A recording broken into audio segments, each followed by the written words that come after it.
So I think going back to the story I mentioned before, the first thing that made me do is it made me say, what other lies do I believe about myself that are hindering me? The biggest form of wealth right now in this generation where everything is expensive and you're still expected to make it seem as if it's affordable is mental sanity and peace of mind. God has given me a channel through hair to do this. I was like, ooh, this is just, I don't know, fire. It ignites me. There's a thin line between being content and settling.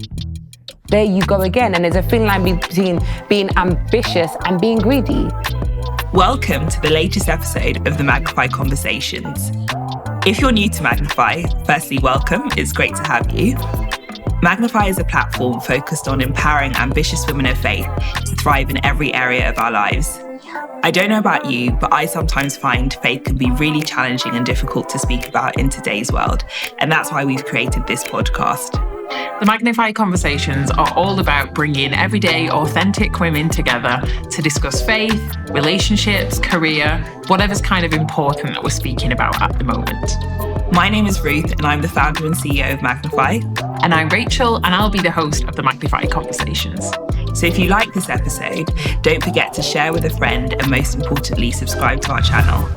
Thank you so much for joining us for today's episode of the Magnify Conversations.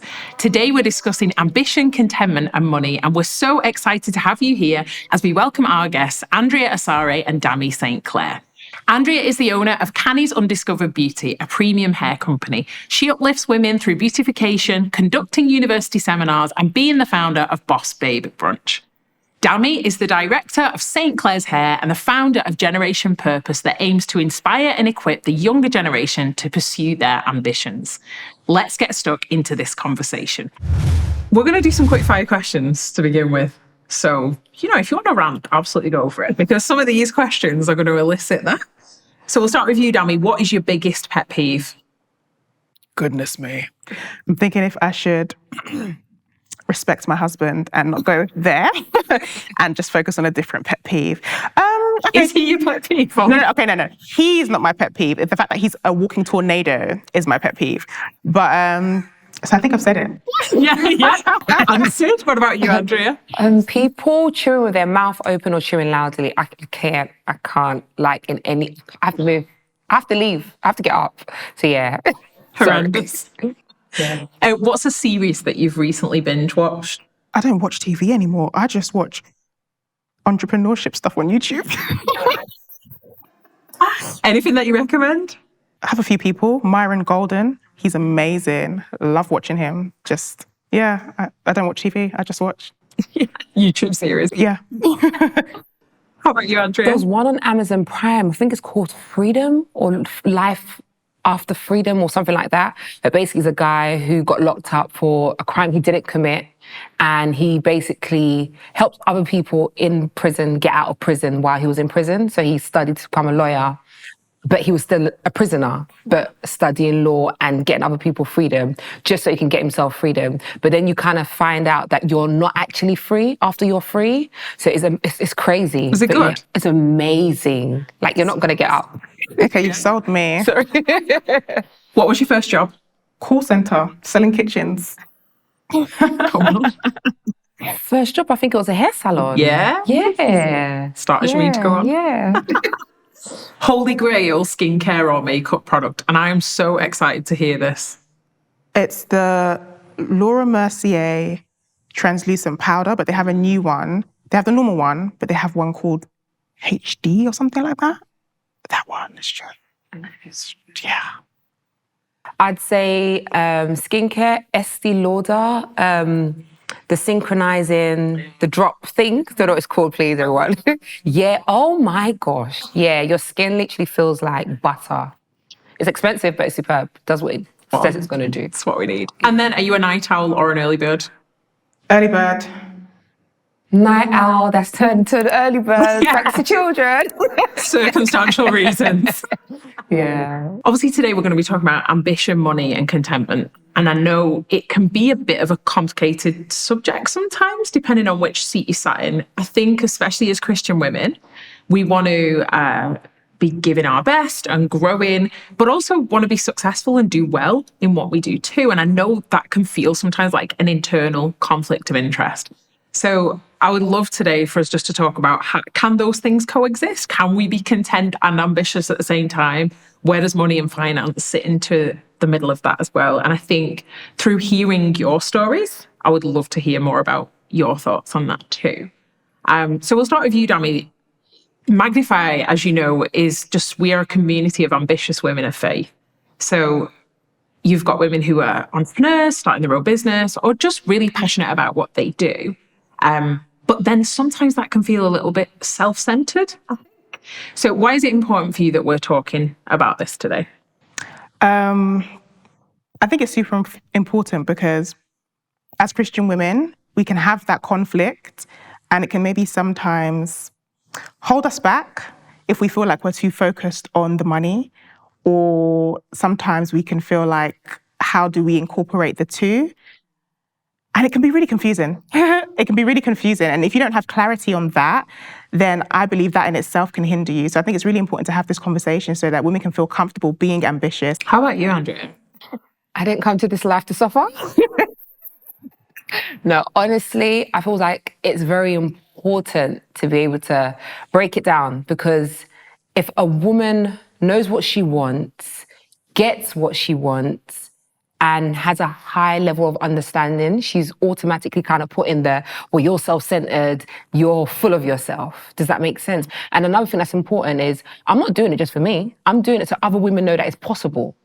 I would love just to hear more about your early years of life and your formative years and how they've shaped who you are today. I come from a house where if you ain't worked and you're not working, you have no reason to be outside. Just sit at home. You've got television and there's food at home. You're not going outside. So my mum would just look at us and laugh. Even though she had it, she wouldn't give it to you. Go and find a job and work for it.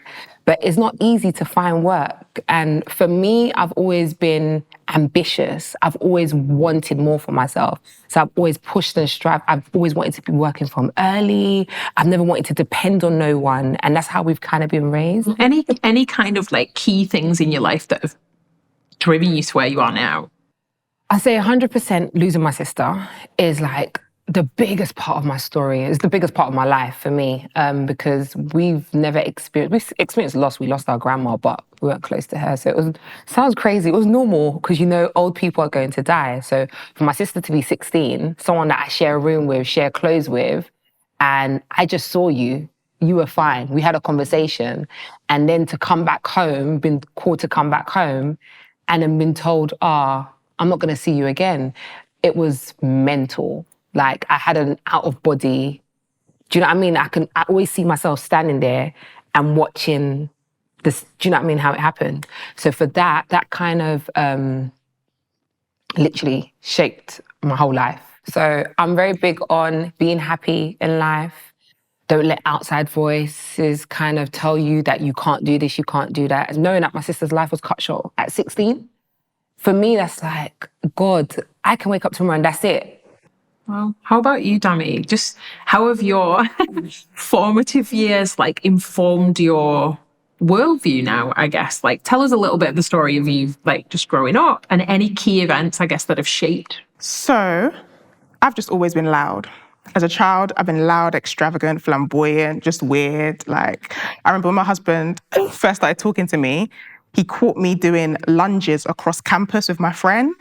And then he questioned whether or not he should still proceed talking to this girl. I've just always been that kind of person. But what I've discovered, I guess, in my older years, is that being loud did not mean that I was confident. I was just loud. But people assumed that because I was loud, everything was okay with me. But I always, I've told this story quite a few times, and this is something that I would say has definitely it shaped a lot of my life. And now it's also the reason why I'm going so hard, is I remember having a conversation with somebody. So I think I was about 21, just finished uni in Miami, having this conversation about the new Star Wars movie that had just come out. And then halfway through the conversation, one of the guys we're talking to goes, "Dammy, why do you talk like a bimbo when you're not one?" So this guy has said this to me mid-conversation, and I have no response. Like, what do you say to that?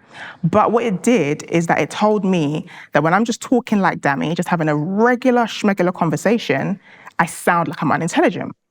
So for the next 10 years of my life, I wouldn't put myself in situations where I felt like I had to speak and sound a certain way. I didn't go to job interviews. So I remember I got a job interview after uni one time, and I was like, oh, okay, I've got the interview, but I told myself I'm not going to get the job. And then the next day, they sent another email saying there's going to be an assessment at the job. And I was just like, do you know what? Definitely not going to get this job. I'm not going to be able to communicate my value. I'm not going to sound sophisticated. So I didn't even bother going, and I didn't tell them that I wasn't going. And so just that one conversation, it hindered me in a lot of areas in my life. The moment that I got to the seed of realizing why I felt that way about myself, why I felt like I couldn't communicate, why I didn't feel like I sounded intelligent, I realized how much of a lie it was. I am a wonderful communicator. And it's ridiculous now because this year, I think at the beginning of this year, I spoke at 2 events. I've pitched to young people at a school. I'm sorry, I'm an amazing storyteller, point blank, period. So my formative years has shaped my life because now that I realize how much of an amazing speaker I am, I cannot be silenced. I just can't. So, yeah. And then, obviously, Andria, you just talked about such a key event that has fueled so much of your life and adjusted so much of your worldview, just in losing your sister. Mm. How has that fueled the work that you do and your drive? So I was just going into 3rd year of uni, studying childhood and youth studies.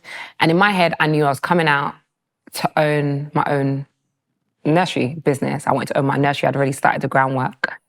I used to teach the children at Sunday school. I thought I loved kids. And then towards the end, in final year of uni, after my sister passed, I came back home and I stayed home. I didn't stay on campus no more. I didn't stay at uni no more. And I realised I don't like children like that. I don't want to own my own nursery. And I hate it over here. And the only thing that would actually make me happy was doing hair. It kind of took my mind off of what had just happened. I didn't have to think about it. It's like the only time where people would kind of just leave me alone and I was in my own space and zone. So I started to do more of doing hair. And the more people's hair I did, they'd recommend more people. And I was using my parents' sitting room. So it got to a point where a lot of people were coming. I felt as if I had taken over my parents' space and they had to live in the kitchen because I was doing hair in the sitting room. And I kind of took a faith step and I asked my little sister's friend, who's actually Bemi Alunoko, the wedding dress lady. And she was like, yeah, she has a studio space. I should come and check it out. So I checked out the building she was in, and in God's grace, I managed to get a studio space. I was in there for no longer than 9 months, and they come to knock down the building. I was like, oh, you got to be serious. And at this point, I was so happy because I felt like a businesswoman, I'm out of my mom's sitting room, business is moving. So I moved to another space, and less than a year, they said they come to turn that space to a centre for children who've been kicked out of school. And I goes, nah, this can't be happening.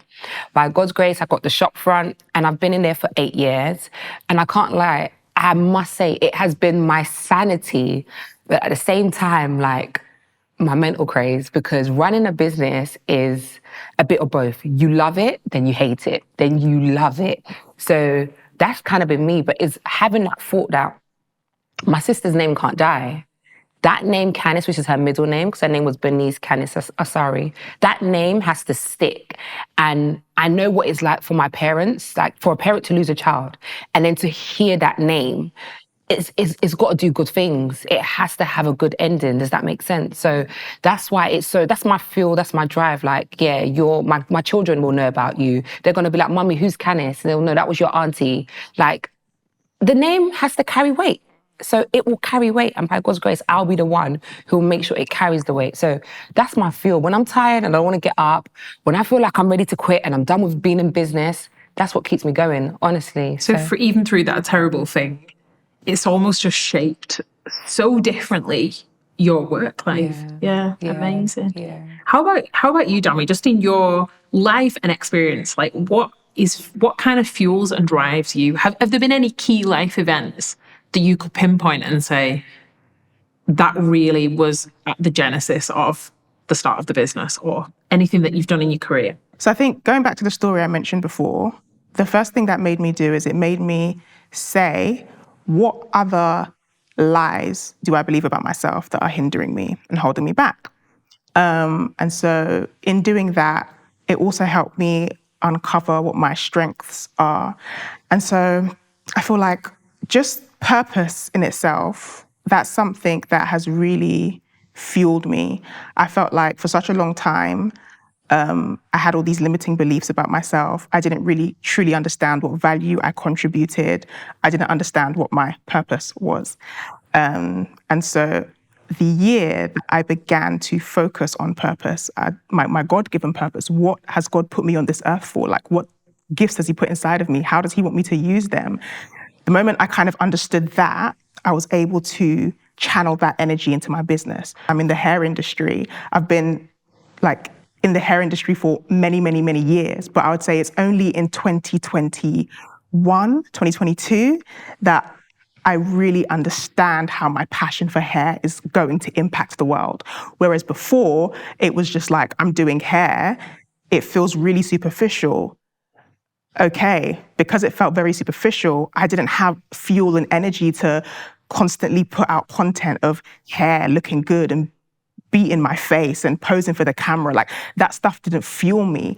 It's nice. I want other women to, I like providing products for women so that they can look good, but what's the purpose? Like, what's the point of looking good if you don't feel good, if you don't feel phenomenal? The women who I serve need to look phenomenal, but they also need to be phenomenal. So when I started looking at my strengths, which I said is storytelling, I thought, okay, how can I use my brand to not only provide products for women so that their hair looks good, but to also speak to them, to make sure that they are good? What are your limiting beliefs, women? We can't walk around in those limiting beliefs. We are phenomenal human beings. Look good, slay, but also internally know that you're making impact. So I feel like once I understood my purpose and how God has given me a channel through hair to do this, I was like, ooh, this is just, fire. It ignites me. And now I'm able to kind of feed that energy into everything that I'm gifted in. So, yeah. What does that look like for you, like on a daily basis then? So a lot of my business is on social media. So I might spend a lot of my days just kind of thinking about what I'm going to put out there. Okay, I'm going to put out content about maybe a new wig that I'm dropping, but then alongside that, how am I going to feed the women who are watching me? What am I going to share on my stories that, touches on hair, but then also touches on something deeper? I think it's mainly through having that platform is how I'm able to kind of deliver that. Yeah, and I think, so we're obviously talking about ambition, contentment, like money, all of those things. Ambition can just definitely get a bad rap, I think, a lot of the time. And it can be viewed as just being intense or too much. Have you even maybe leaned into that a little bit on the negative side, like in your motivation? Have you had to pull yourself back? Just because you want a certain standard and level of living for yourself and you're willing to work hard for that, doesn't make you self-centered. If self-centered, if you impose it on everyone else, if self-centered, if you take away how you can help everyone else. My thing is exactly what Dammy said, and is knowing that you as a woman, you are amazing, you are phenomenal, you are powerful. And it's something as little as hair. We used to get mocked. I don't know if Dammy, they'd be like, oh, you're them hair girls, you lot sell hair, you lot do hair. It's like, it was a business that is like, you're there. But I'm thinking, listen, you can put me at the tables with those big boys who are talking finances, those big people who are doing big jobs. We are big business. This is not small business, we're big business. And what we do, we're in the business of people and making people feel good, look good. If you knew what confidence can do and understanding who you are as a person and your value can do, they'd pay us more. That's the honest truth. Yeah. So for me, ambition is not one of those words. I'm not scared to be ambitious. It's when my ambition, becomes, what's it called? More than what is meant to be. Perfect example. I heard a man say, if you see yourself less than who God has called you to be or who God has said you are, you're a fool. But if you see yourself as more than who you are, that's when you are treading into the place of vanity. Does that make sense? Because you are called to greatness and you're allowed to walk in that, but never drop below who you've been called to be, because we're all great people. Don't let someone's small voice make you feel as if, oh, I have to dim my light. Because it's unfortunate in this hair and beauty industry, it's very pointy, judgy. Do you get it? Even as being women who look good and present yourself a certain way, and women in, shall I say, religious women in the faith, they want you to look a certain way. Your makeup is too much. There's too much colour. This is not very holy hair. It's not very Christian-like. No, we're going to look great. And we're going to look very noble doing it. When you become more ambitious than I'd say you've been called to be, or it becomes very self-centered, that's when you know that you're treading into a different kind of kettle of fish. It's a different level. Does that make sense? I actually remember one morning when I was having my quiet time with God, so speaking to what you said about being more ambitious than what God has called you to be, I remember sitting down and I was having my morning time, and I kind of wanted to like rush my morning time with God so that I could get on with the day and strategize and do like my whole St. Clair's hair stuff. And a part of me felt guilty. Like, I want to rush my alone time with God so that I can make some shmoney. And God spoke to me in that moment. And I remember saying, do you know what, God? I love my business. Like, I'm so ambitious. I know where I want St. Clair's to be. I know the money I want to make. And I'm going to be really honest. Right now, I want those things more than I want you. And when I admitted that, it was almost like God said, come on. Now that you're real, I can now work with that. Because before, when you were pretending, you couldn't work with that. So when I prayed that prayer, it was like God began to like shift my desires. And I think that, yes, we need to be ambitious because God is calling us to do amazing things that we couldn't even think of, but we need to prioritize. Ambition should not come above God. What happened for you in that shift? What did that look like? So you know, saying your desires were changing. Yeah. What did they go from and to? So I always say that 2021 is the year that I was chasing that shmoney. And I did not catch the money that I was chasing. 2021, I got a business coach. I was ready to take St. Clair's to the next level. I spent grands on courses to teach me how to make money, how to build my brand. Like, my goal was the money. I remember Black Friday, I said, when I do 100K on Black Friday, I'm gonna go and get that G-Wagon, matte car key, pull it in my driveway. Like, those were my plans. And, you know, I had that conversation with God, and it was like the way that 2021 unraveled, it was a work in progress. So it's not as if immediately the desire to make money just left me. No, I still made a whole load of mistakes. And it got to the beginning of 2022, and I was like, do you know what, God? Last year, what I did last year, I don't want to do that this year. I don't want to feel my way through the dark, you know, trying to build this business, thinking, am I doing it right? Am I not? No. I want to do what you want me to do. What do you want me to do? And very long story short, I had a dream about young people in Tottenham and entrepreneurship.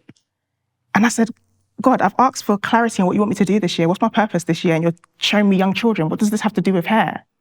And lo and behold, 2022 is the year that I say I chased purpose. So in 2022, off the back of that dream, I ended up running a pilot program where me and two of my really, really good friends, we taught 6 young people entrepreneurship, but through the lens of their purpose. So what is your passion? What are you passionate about? What are you proficient in? What are you good at? And what's your purpose? Build a business based upon those things. And even the way the whole program just unfolded, God's hand was on it. Because when I had the dream, I didn't have a team. Those 2 friends literally came to me and said, oh, wow, that sounds amazing. We'll help you do that. I think in May, we contacted a school. We got the children. We contacted Tottenham Stadium. They gave us their VIP executive suite to hold the workshops in. The finale was in Meta. Like, we had the young people suited and booted in their business gear, and they delivered pitches about these businesses we had helped them create over summer. And so in order for me to do that, I had to put St. Clair's hair on the back burner.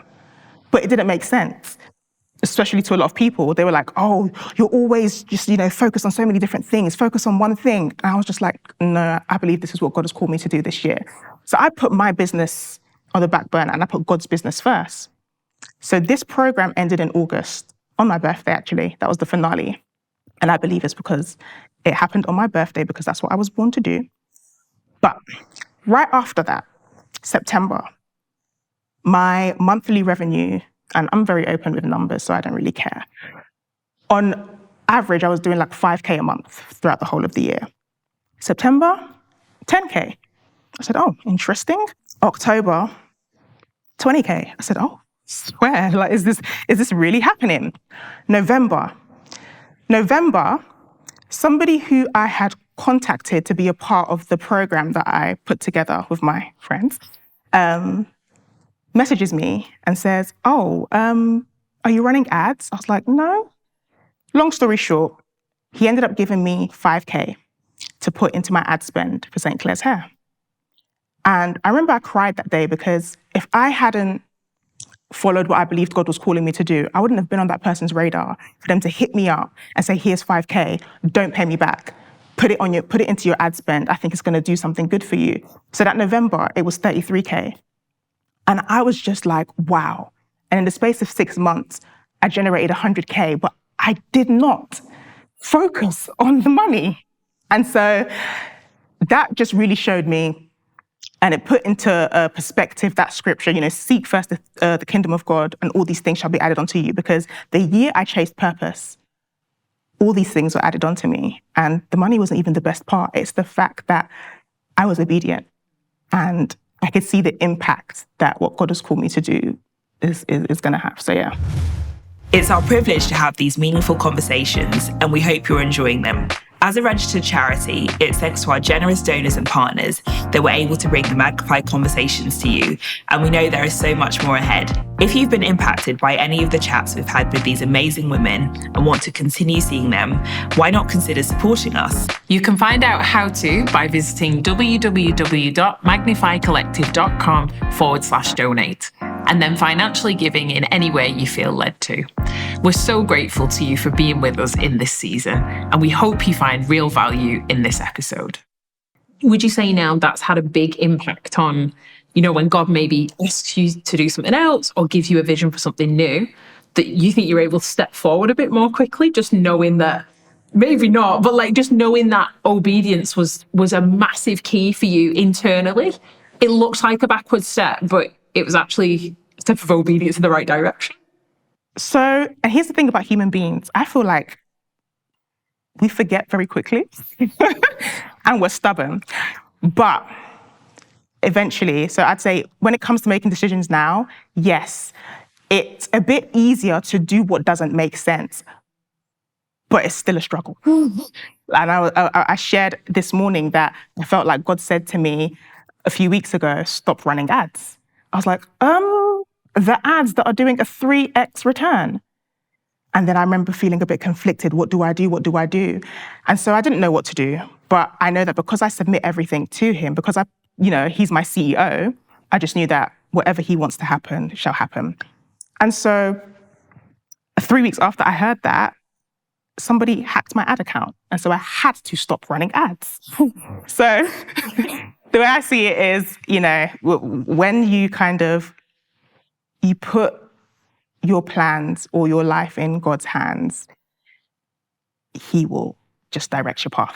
So, Andria, I want to just ask you a little bit about, I guess, clarity and motivation now in your work with Candice Undiscovered Beauty, because it came from an evolution of wanting to work with kids, which you're like, no, that's not my destiny, to just naturally doing hair and almost finding that therapeutic. You said before that was almost like your sanity.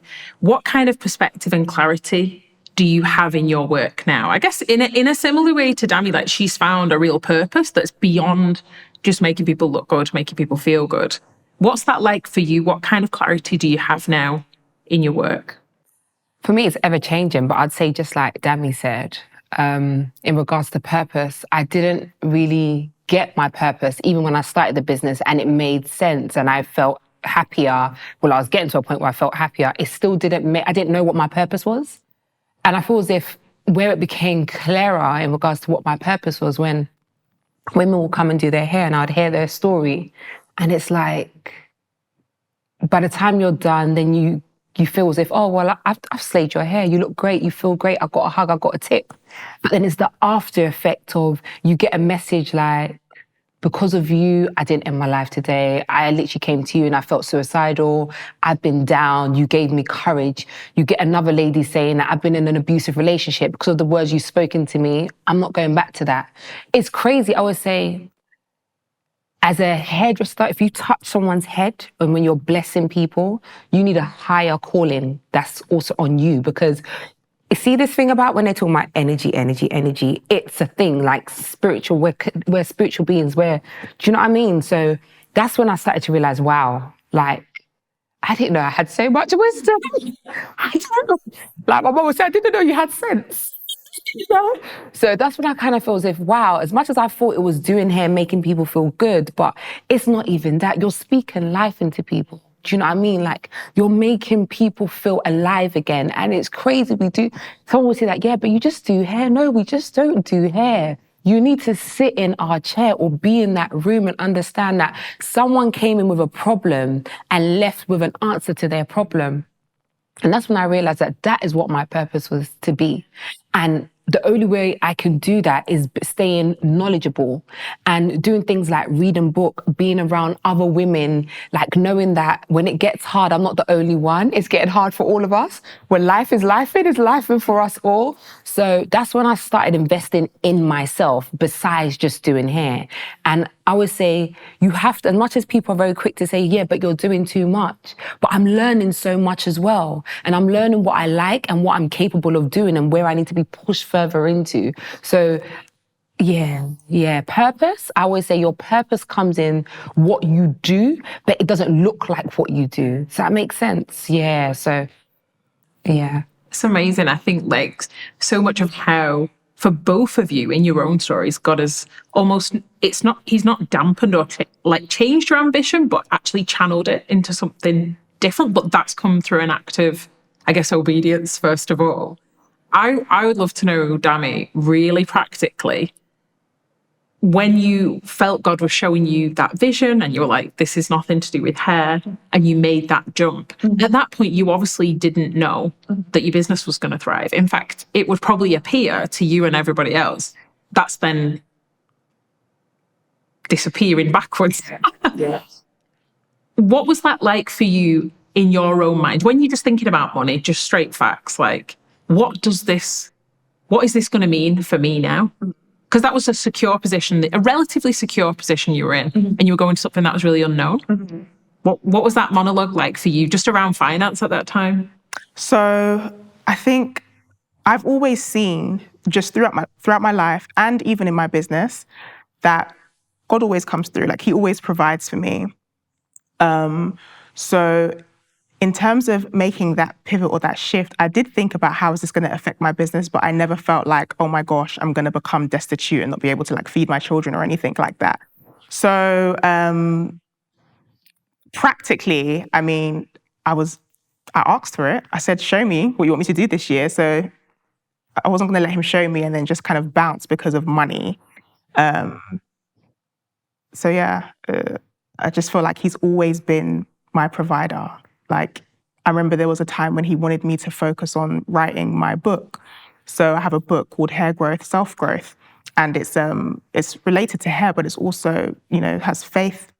There's a faith aspect to it. And I was just like, but if I focus on the book this month, then who's going to push the company? And I remember that month, the sales that I did were almost higher than when I'm pushing the company. So I've had previous experiences where he's always come through, especially when it's me working on what he's asked me to work on. So when it came to this, it's like that familiarity, because I know his character, I was able to trust that he would take care of me. So I was able to take that step forward. And I think that's such a big thing as well. I feel like so many people, they haven't had experiences where they can really say they trust God, like you trust him. But if you really, really were able to understand how much he loves you, like if you have a parent, your parent is never going to give you advice that's going to harm you. Whatever they tell you to do, they're doing it for your best interest. So once you have experienced that, and once you really understand that no one can love you the way that he loves you, so if he's telling you to do something, you best believe it's in your best interest. That makes it easier to do what seemed illogical to everybody else. And, you know, if you think about this sometimes when we think about maybe serving others, trying to put others first, it can on the surface look like a real backward step for us. So you said it in your business, Dammy, it's like, I'm taking my eyes off it, like surely it's just going to slide backwards, but it didn't. And I think as Christian women, sometimes that is, even though we know we're here not just for ourselves, that thought of focusing on others and putting others first automatically as humans just makes us feel like, yeah, but I'm going to be lacking then. So in terms of putting things into other people, whether that's with you, Dammy, through some of the work you're doing, or for you, Andria, just being at work and being with your clients, what does that look like? Like, what kind of refreshing do you get from that? I'd be interested to know. Because it always looks like we're just taking a withdrawal from our life, our time. But I would love to know, like, how have you been refreshed by doing that? I remember one time someone said that purpose defies science. When you're operating in your purpose, though you're serving and you're giving, you're also being filled up. And so, again, as we're operating in our purpose, as we have these encounters with our clients, somebody messaging Andria to say, I was going to take my life today, but I didn't because I came to your shop. That feeling that you were able to impact someone's life on that level, I'm sorry, there's no amount of money that can compare to that feeling. So that in itself is refreshing. That gives you the fire and the energy to wake up and to continue doing it. And that's why I feel like, I say all the time, our purpose is to serve. As human beings, we have this desire to serve, you're serving whether you like it or not anyway. I think when you're so intentional with how you serve, the rewards are just, like I said, it is not something that money can compare to. So it makes it, I wouldn't say easier, but it makes it easier, I'm sorry, to serve in that way, yeah. I agree totally with Dammy. I believe we're in a business of service, but where I'd say sometimes I do believe as servants, you have to step away. And you have to know, like, right now, I need to be filled well, because if you're not filled well, I can't pour into you. And I have instances where, like, there's a disconnect. The dots are not connecting, and I feel as if something's very off. And that's when I know, I need to push back. I need to push that everything's spiraling. So exactly what Dammy's saying, you're forever serving. But I feel as if as business owners, even as people in office or leadership, sometimes you need to learn, you need to push back and go and get refilled. You need more petrol in the tank because you're running on a minus and you're about to blow your engine. So yeah, exactly what Dammy says. Like, that element of serving is important, but we always need to remember that element of refueling is even more important, because I can't serve you well if I'm not refilled, if I'm not filled well. So yeah. Is it wrong to want to create wealth? I don't think it's wrong to want to create wealth. I'm a very ambitious person, and that's only because I have a high standard of living that I want for myself, and I've always wanted great things for myself. From early, like, you know, children journal a lot. I literally look back in my journals, I'm like, wow, this is everything I wrote and I'm living it now. So it's like, I remember certain things I've written, I'm like, well, this is gonna cost. Who's going to pay for it? Do you get where I'm coming from? But then I understand when wealth is now based on what I want you to see, what I want to show off, because I need this person to see me in this light, or because I need this just because. That's when we become a problem. Wealth is also having my children they're gonna work, they're gonna get a job at 14. You're lucky you don't start working now. You're gonna learn what it is to hustle, you're gonna learn what it is to work, but at the same time, I pray I'm able to afford a beautiful life for you where you are also fulfilled. Do you get where I'm coming from? Yeah, like my parents, I wouldn't say they had the most of money, but they worked hard and they gave us a phenomenal foundation to start off. There was always food in the house. There was always food. You ain't gonna order KFC or chicken, you will eat rice and stew. There's food in the house. Do you get where I'm coming from? And I look back and I'll be like, that's wealth. Coming home and having food at home, there's heating, we have clean clothes, and come on, for me, that's wealth. So yeah. Dammy? Yeah, I was gonna say, so me growing up, I didn't actually care about money or wealth. Apart from 2021, when I was chasing money, that's the only year that I was really honed in on money and wealth. Outside of that, when someone would talk to me about, don't you want to be a millionaire? Don't you want to be this? I'm just like, no, I'm pretty happy to just have, my husband, my children, as long as everything is taken care of. I mean, I don't need all the fancy stuff. I don't feel like I need that much money. And it wasn't until, again, this is why I just believe purpose is just so life-changing. When I realized what my purpose was and I realized the impact that I want to make, I realized that, okay, I'm going to need money. Like, let's be real, money is a tool. It's a very powerful resource. I want to be wealthy because I want to make impacts in so many different areas. I want to be wealthy because I need to make sure that my home is taken care of so that I have the time and the resources to pour into the other projects that I want to. If I don't have no money, then how am I gonna do that? I'd say one of the greatest, what Dammy just said, one of the greatest forms of wealth for me, especially now in this stage of my life, I'd say is peace of mind and mental sanity. Because what we fail to understand is so many people are battling mental health, like literally anxiety, especially business owners. Lord Jesus, take the wheel. Business owners suffer from we have the highest level of anxiety. And that's because you've got to deal with multiple moving particles and you just got to make it seem easy. And being able to go to bed and put your head peacefully and wake up and not feeling as if you've woken up with shock is something else. So I'd say the biggest form of wealth right now in this generation where everything is expensive and you're still expected to make it seem as if it's affordable is mental sanity and peace of mind. Literally being at peace because, hey, there's a lot happening big time. Peace and contentment are the key. And that's what I want to move on to, because we can have amazing ambition and it sit in the right seat. So our drivers and our motivation are healthy and they're from God and all of that. We can have all of that aligned and still not even necessarily have the highest level of peace and contentment. Mm-hmm.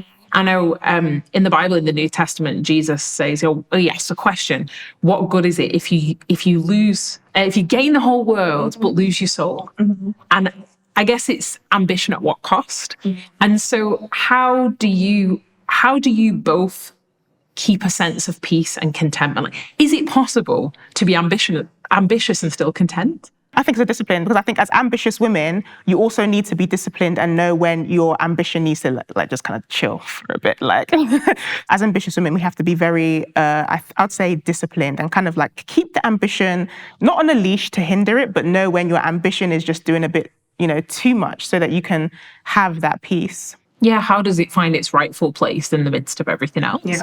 Because I think ultimately we may want our goals, we want to achieve like our visions, we want to see them, and there's nothing wrong with that. But going back to that question that Jesus asked, it's kind of like, what good is it to have everything and just in the process you've completely lost yourself or foregone your values? What's that tension like for you to manage? I'd definitely say a lot of it for me surrounded who I'm around. I'm very around my family, very much have a fantastic support system who you can call, and I know they're going to keep it 100 with me and tell me where I am at the time.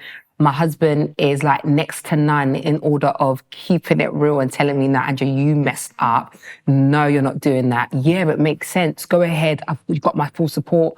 I will help where I need to help." And I feel as if that's a big thing in regards to someone being able to tell you, slow down, back to the drawing board. Someone tell you, go full force, I've got your back. And that kind of transforms you, because you kind of tend to understand is that what you feel as if you're stepping out on, exactly what Dammy said in regards to helping young people. A lot of people think you're crazy. You've got a business that makes you money and you're going to stop to come and do something that's not making you money. And then you have those voices. And if you're not careful, you're going to listen to it. But then you have that person who will believe in, okay, cool. She's saying she heard a word. Let's see what that word is. Or someone who believes in exactly what you're saying because they know what you're capable of doing. So support system, who you're surrounded by, iron sharpens iron, company, It's very important. No, seriously, when it comes to being content, because you remember there's a thin line between being content and settling. There you go again. And there's a thin line between being ambitious and being greedy. So where do I know that I'm crossing over to the wrong side? So yeah. So you would say the way that you kind of keep yourself in check is by the company that you keep? Yeah, 100%. My uncles will tell you straight up, yeah, you're greedy. You're greedy. Do you think you need all the money in the world? Do you need it? You're greedy. Do you know what I mean? And sometimes you got to sit there and be like, okay, cool, that is greed. That is me being greedy. And do you find it easy to take that feedback and internalize it and go, is it greed? Or because only really you can assess your motives.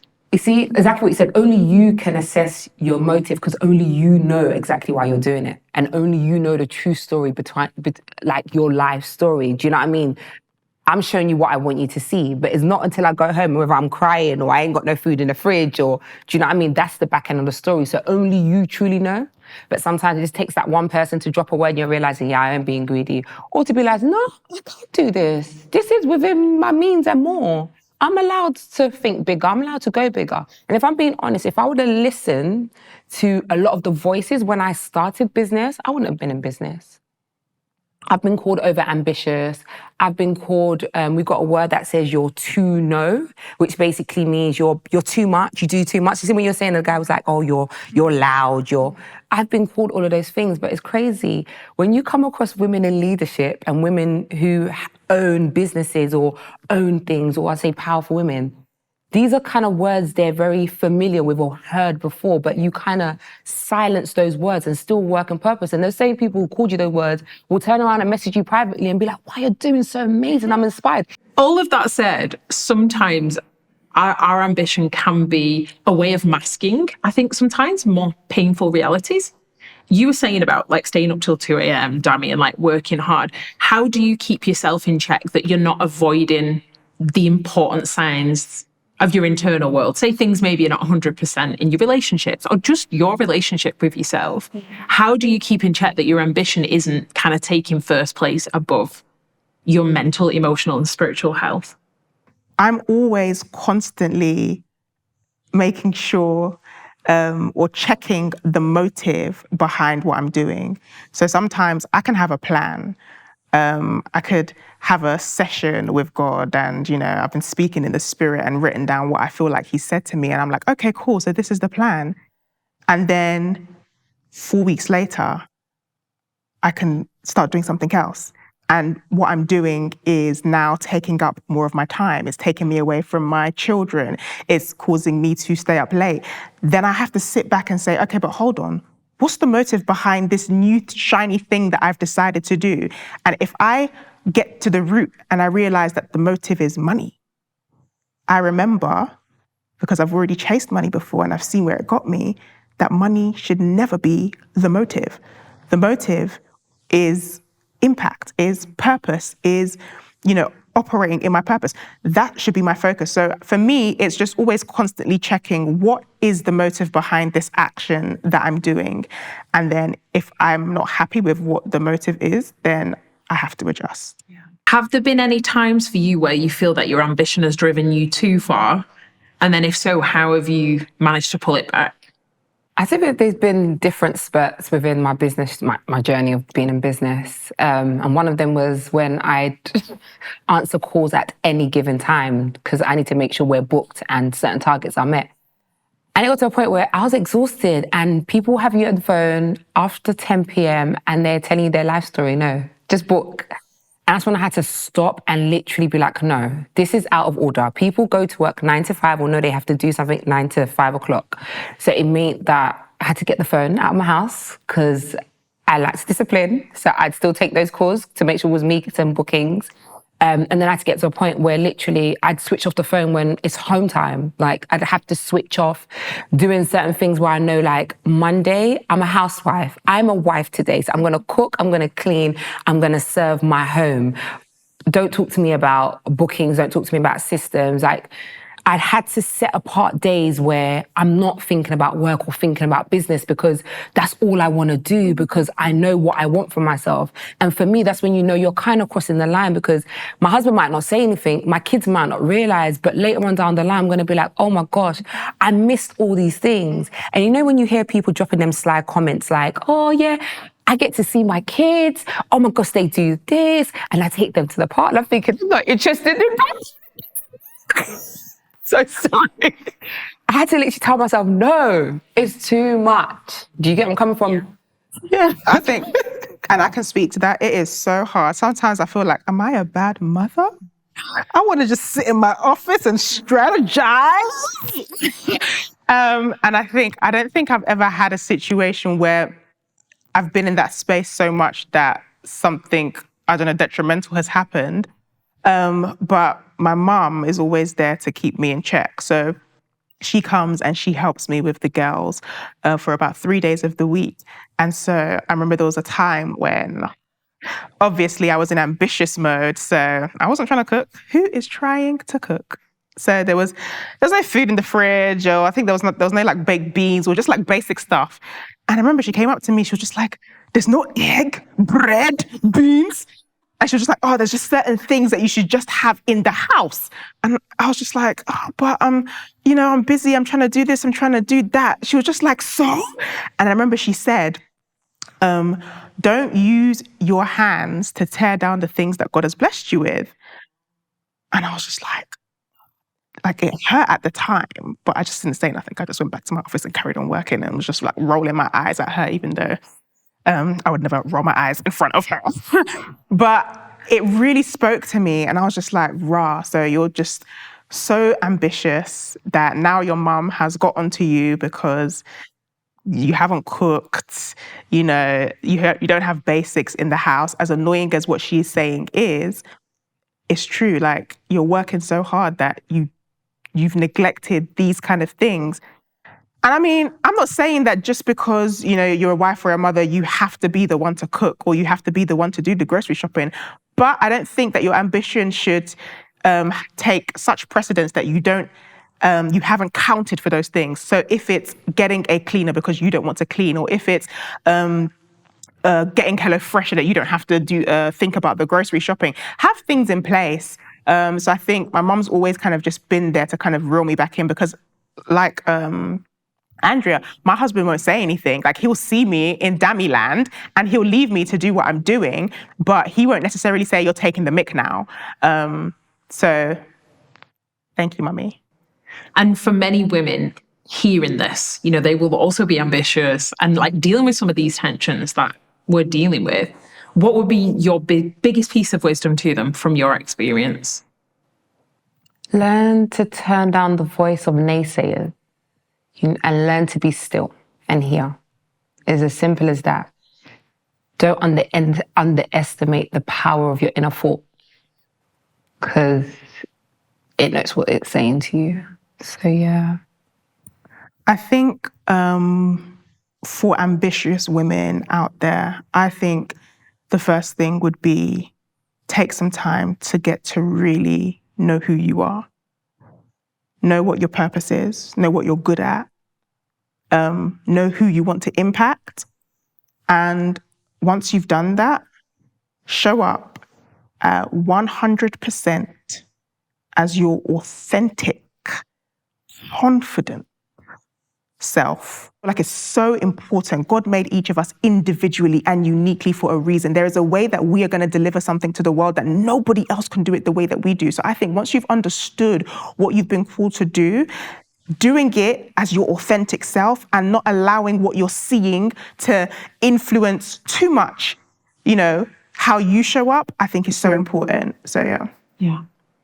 And Andria, lastly, as a community, we would just love to know any way that we can support your current endeavors. Like, what's going on for you at the minute and how can we support you? So I do an amazing event called Boss Babe Brunch, where I get women in business, women in leadership, or just young people who kind of just want to be around people doing well. And we hold a brunch where we get amazing speakers or people who have knowledge in their area or whatever they've experienced, to kind of just speak and be in a room with people who get it and people are ready just for open conversation and to support each other. So that's big for me. That's like my baby that is babying, that's growing with teats. And yeah, for me, it's my fuel that I was talking about. That's how I refuel myself, being around amazing women who have a lot to offer. So my two babies are, of course, St. Clair's Hair, my business. And so I think at this point in time, God's just kind of helping me refine the way that I show up in my business and what my brand means. And so I think support there is more than welcome. But also the pilot that I spoke about, or the Young People's Entrepreneurship Program that I did last year, we're now an official charity called Generation Purpose. And so just any support there would be very welcome. We're actually, I think this is the third week of the program, so it's a summer program. We're still raising funds, so you can just type Generation Purpose on Instagram and then you can find out how to donate. But yeah, that's it. Amazing. Ladies, this has been a great conversation. I think like my conclusion at the end is we know ambition is important, but where it sits in our list of priorities is perhaps even more important. And we know that money is a tool and not just something to gain more of. Dammy, your story has told us all about that. But also how we align ourselves with what God wants for us and how those things surround that so that we can be our best authentic self is the way. So thank you so much for this. Thank you for having us. It's been an honour to see Magnify grow to where we are today. If you've loved this conversation and want more from Magnify, why not check out our print magazine? Across the 10 editions, we've had the privilege of featuring a multiple of changemakers and pioneers such as Suzanne Hendricks, Jerry Lorenzo, Joe Malone, and many more. The magazine is a beautiful physical product that makes the perfect coffee table companion to complement your space. And even more than the look, it creates the perfect excuse to take some time to read a collection of timeless features that will enrich your life whatever stage you're at. Head to magnifycollective.com/shop to purchase your copy now. The Magnify conversations mean so much to us as a team. It really impacts us every day and encourages us so much when we see your comments, your DMs, and to know that these conversations are truly making an impact in the best times of your life, but also challenging is such an honour. We hope you've enjoyed today and we can't wait to see you next Monday.